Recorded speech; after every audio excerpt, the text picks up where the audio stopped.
मुख्यमंत्री भूपेश बघेल के बेटे चैतन्य बघेल की गिरफ्तारी के बाद कांग्रेस ने बड़ा राजनीतिक कदम उठाया है।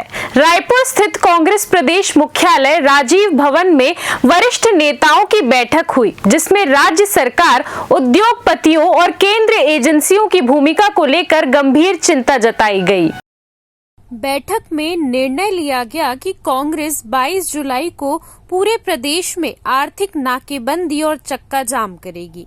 प्रेस वार्ता में पूर्व मुख्यमंत्री भूपेश बघेल ने कहा कि तमनार में पेड़ों की अवैध कटाई को लेकर नेता प्रतिपक्ष द्वारा विधानसभा में स्थगन प्रस्ताव दिया गया था, लेकिन सरकार ने इस मुद्दे से जनता का ध्यान भटकाने के लिए सुबह 6 बजे ईडी की रेड करवाई। पिछली बार भी ऐसी कार्यवाही हुई थी, लेकिन इस बार में विधानसभा तक पहुंच गया। पीसीसी अध्यक्ष दीपक बैज ने निशाना साधते हुए कहा कि बीजेपी की डबल इंजन सरकार के आने के बाद छत्तीसगढ़ की हालत लगातार खराब हो रही है। कोरबा में डिप्टी सीएम का काफिला रोका गया, सांसद को पीछे के रास्ते से निकलना पड़ा। ये स्थिति क्यों बनी? कानून व्यवस्था ध्वस्त है, किसान संकट में है, बेरोजगारी और महंगाई ने जनता की कमर तोड़ दी है। क्या प्रदेश अब उद्योगपतियों के इशारे पर चल रहा है? कल की घटना से आप सब पीड़ित हैं। कल विधानसभा में तमनार में अवैध रूप से हजारों पेड़ काटे गए। सरकार के देख-रेख में, उसके संरक्षण में जिस प्रकार से वहाँ गांव वालों को बंधक बनाया गया और अडानी के आइंदे पूरे जंगल साफ कर दिए, उस मामले को लेकर नेता प्रतिपक्ष के द्वारा कल विधानसभा में स्थगन प्रस्ताव लाया गया था और स्थगन प्रस्ताव न आए और ध्यान भटकाने के लिए सुबह 6 बजे मेरे घर में ईडी का रेड पड़ा।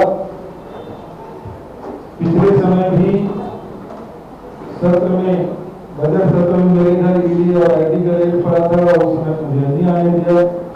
इस समय मैं विधानसभा पहुंचने में सफल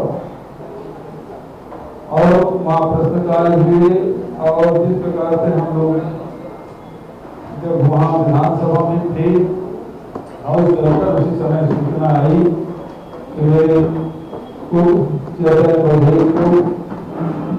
अरेस्ट कर दिया गया है ईडी के द्वारा। जबकि आप सभी जानते हैं कि 10 मार्च को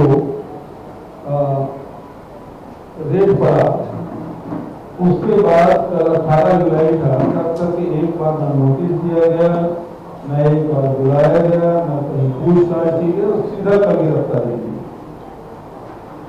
और इस बात को बहुत गंभीरता से लेते हुए विधायक दल ने निर्णय लिया कि हम सब इस सदन का बहिष्कार करते हैं, तो दिन भर की कार्रवाई का नेता प्रतिपक्ष और सभी विधायक साथियों ने किया और न केवल वही करके बल्कि बहिष्कार करने के साथ कोर्ट में भी थे, ईडी के कोर्ट में भी विधायक थे, ईडी कार्यालय के सामने थे और न केवल विधायक साथी थे बल्कि तमाम सरकारकर्ता उपस्थित थे और पत्रकार लोग भी दिन भर का दौड़ भाग के कई लोग भोजन भी नहीं कर पाए थे, पानी भी नहीं पी पाया था।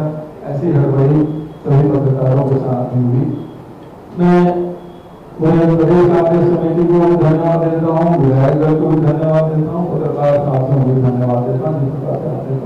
जिस तरह से लगातार ये भारतीय जनता पार्टी की डबल इंजन की सरकार बनने के बाद कांग्रेस के नेताओं को डराना, धमकाना, फर्जी केसेस डालना एक तरह से आम बात हो गई। वो इसलिए क्योंकि छत्तीसगढ़ में रिमोट कंट्रोल की सरकार चल रही है और छत्तीसगढ़ की सरकार इस 1.5 साल में सरकार चलाने में पूरी तरह से विफल हो चुकी है, फेल हो चुकी है। और इसी का नतीजा है कि आप देखेंगे कि कोरबा में डिप्टी सीएम का काफिला ग्रामीण रोक दे रहे। आप देखेंगे कि केंद्रीय मंत्री और सांसद उनका काफिला ग्रामीण रोक दे रहे। किसी सांसद को कलेक्ट्रेट के पीछे से भागना पड़ रहा है, एसपी और कलेक्टर को कलेक्टर ऑफिस के पीछे से भागना पड़ रहा है। आखिर क्यों यह स्थिति पैदा हुआ है छत्तीसगढ़ में 1.5 साल में? वो इसलिए कि ये भारतीय जनता पार्टी की सरकार छत्तीसगढ़ की जनता को धोखे देकर, झूठे वादे कर सत्ता में आई, लेकिन सत्ता में आते साथ वो पूरी तरह से बेनकाब हो चुकी है और जनता कहीं ना कहीं 1.5 साल में नकार चुकी है। उसी का नतीजा है कि छत्तीसगढ़ में पूरी तरह से छत्तीसगढ़ को इस सरकार ने बदहाल कर दिया है। एक तरफ बस्तर से लेकर सरगुजा तक खनिज संसाधन, जल जंगल, जमीन, खनिज संसाधन लूट रहे हैं। किसानों की हालत क्या है पूरे छत्तीसगढ़ देख रहा है। 10,463 स्कूलें बंद हो गई है।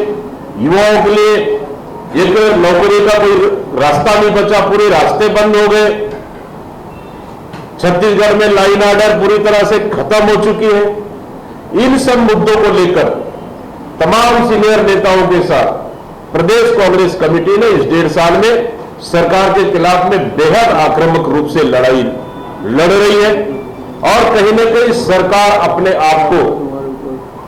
सरकार को हम साबित करने में सफल भी रहे इस 1.5 साल में कि भले सरकार को जनता ने चुनकर सत्ता दिया, लेकिन आज भी कांग्रेस के कार्यकाल को और उनकी कामों को छत्तीसगढ़ की जनता आज भी याद करते हैं और ये सरकार पूरी तरह से विफल हो चुकी है। ये 1.5 साल में हम लोग जनता के बीच में ये स्थापित करने में कहीं ना कहीं सफल रहे हैं। CCN शार्ट न्यूज के लिए ब्यूरो रिपोर्ट।